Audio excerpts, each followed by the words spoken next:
Hey, welcome to the When I Have Spare Time podcast. My name is Frank, and I'll be sitting here talking to you for a few minutes. I'm once again wearing a red compression shirt.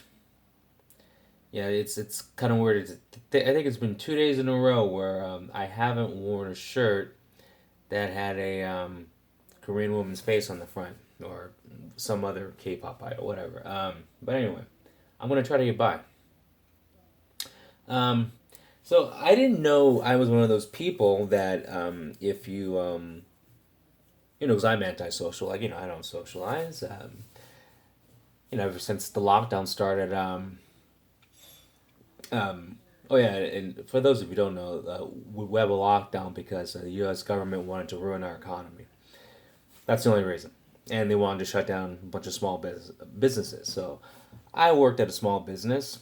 I worked at a place called Wags to Whiskers. It's a cage-free doggy daycare. So basically, imagine a warehouse, and it's been modified so it's not a warehouse anymore. It's like a place where you can keep animals, but it's cage-free. So I worked at a place where there'd be like, depending on the time of year, there'd be between 30 and like 90, because it depends on the time of year. Free roaming dogs. They're just like running around playing, and I make sure that they don't fight, feed them, watch them, and then I'd work the front too. Like I do everything, and I do the reception too because it's easy. Like you could do both at the same time, um, and interact with the customers and stuff. But because of all the rules that they put on Culver City, because I live in LA but I worked in Culver City.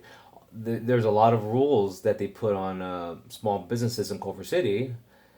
So if the place was like a certain size, if the building you worked in was under a certain size, you were only allowed to have 4 people inside the building. So what do you think happens when you have a place that has like whatever 20 people work there? Well, like they fire everyone. So that's what happened to me because the city wouldn't allow my business to have more people. But anyway, um, where was I going with this? I have no idea.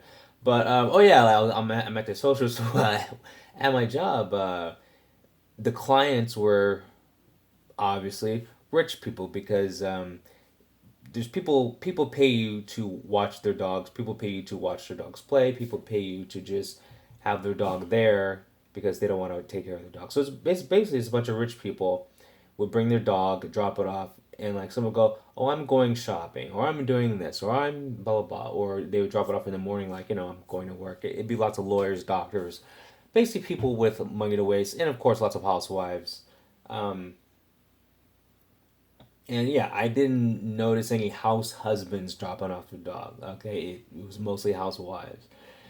And the average client was a woman between the age of like, I don't know, 30 and 50, I guess.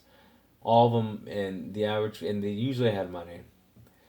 A lot of them were single. Um, it was lots of women who thought their dog was their child or their boyfriend. Okay? And so I'm the kind of person who doesn't like lying. Not because I'm a good person or anything like that, or morally just or whatever. It's just that when you lie, you have to memorize the lie. And I'm lazy. I don't want to memorize anything. So people will come in, these women will come in and ask, so what did my dog do today?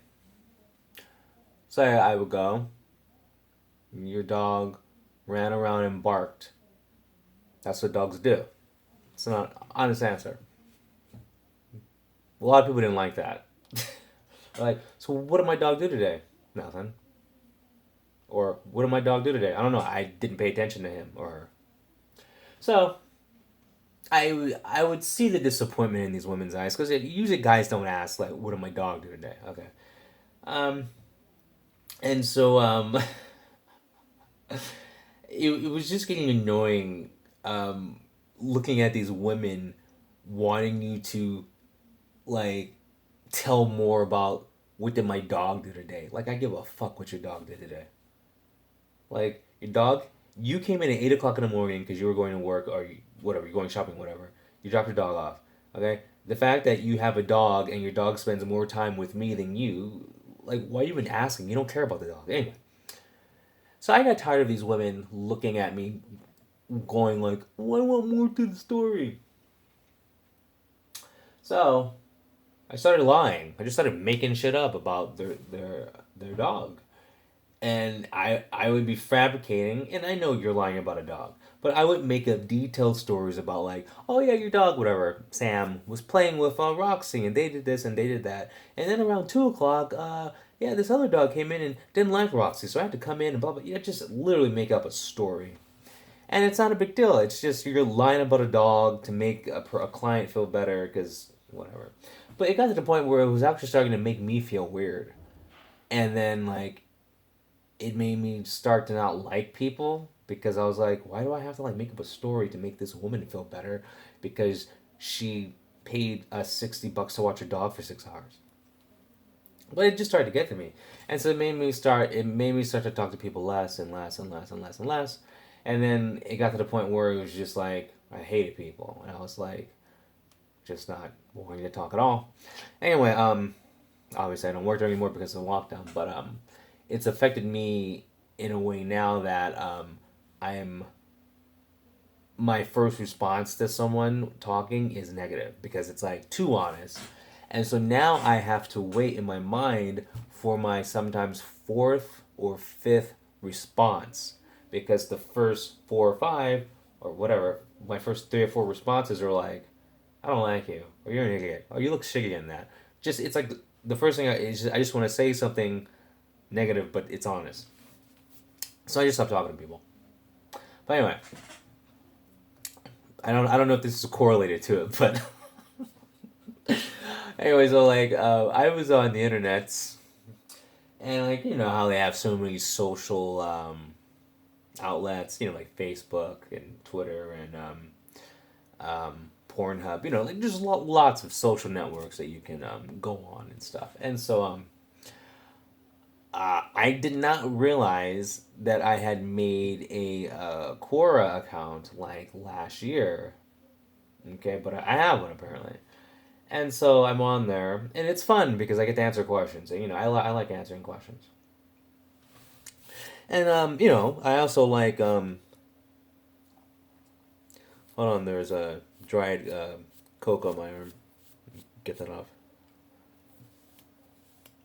Okay, anyway, yeah, so, you know, like women like to post pics on every platform and you know to get attention like you know aws are everywhere okay attention whores aws attention whores and so there was this girl that I saw post Hollywood I didn't say her name clear on purpose Hollywood she's posting all these pics and you know I like gothic girls because you know they tend to be very pale with like you know and they tend to dress nice you know I like the gothic style and like the reason why I like the pale girls is because usually when a person's pale they're sick or dead and like you know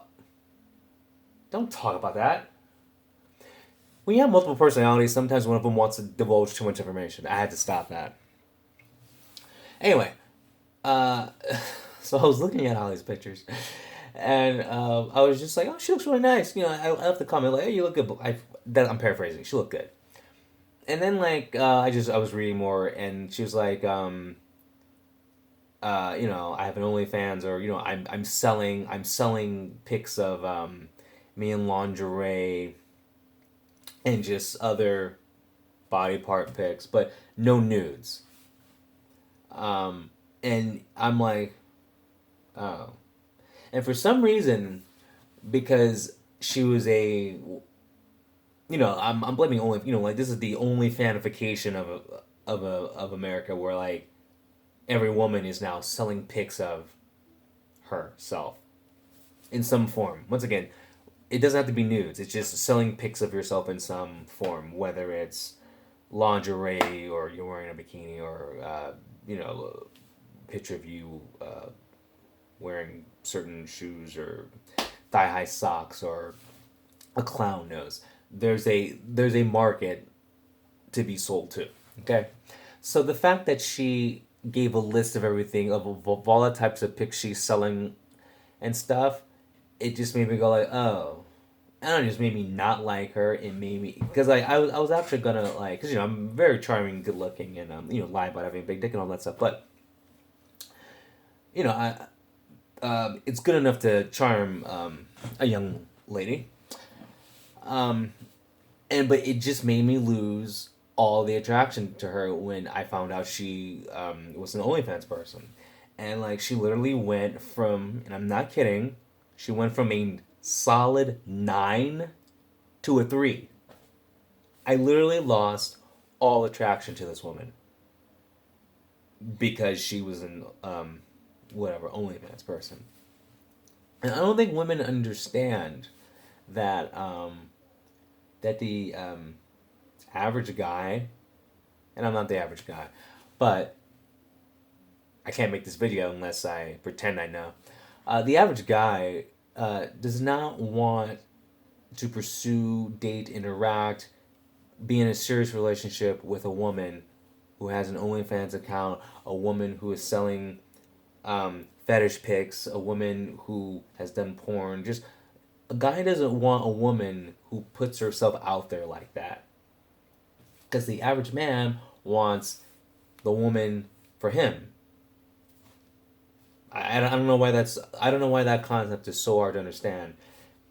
When a man dates a woman, he's dating her because it's exclusive, including like the visuals, like pics, like like do you really want a girlfriend that every time you look at her, you know that there's like whatever a bunch of other guys looking at a picture of her, you know, that's just weird. I like like women are treating their sexuality like or I don't know what the proper word is. Not their sexuality, their feminine traits, their hotness, whatever. Like they're treating it like it's an amusement park and just letting everyone in there. And the thing is, a quote unquote guy that wants to actually be with you and be with you long term does not want to date a woman that is letting like thousands of people like walk in on her and just see everything. It just doesn't make sense. It's like, like the average guy, like, he wants to have like, a private dinner. He doesn't want to have like a cafeteria thing. Basically, that's the only analogy I can actually think of. It's like you want to be alone eating, you don't want to be eating at a table with like 30 other people. The girl who has an OnlyFans account, she's already with 30 other guys. So like no. But this girl, who's just a regular girl without an OnlyFans account, that's just like your candlelit dinner, one on one. It means something. So women have to realize the more you put yourself out there, the your value drops considerably, and you might be hot on the outside, but once people find out what you're doing, that goes away fast because it's not special anymore. That's the thing. Like the reason why you are wanted is because what you have is special. Is if you treat what you have as just common, hey, everyone else can look at this and buy it. It's not special, so why would you want it? Okay, like the reason why people want stuff is because they can't get it. If you can get it, what's the point? I mean, that's kind of like that kind of goes back to like the chase. So like if it's too easy, you don't want it, but if you have to work for it, you want it. So that's just how it is. So women have to realize you got to stop doing this OnlyFans crap. And like, yeah, you need money, so like, go be a boss bitch and like take your clothes off and get an OnlyFans. It doesn't work like that because like you're attracting shit people, you know. Now I'm a really horrible person, so you would think I would want a girl that has an OnlyFans account and all that stuff, but no, no, no, no, no. When I find out a girl has an OnlyFans account, There's only two things that come into my mind. How much coke can I snort off of her? And how much coke can I snort off of her? Yeah, I'll talk to you later.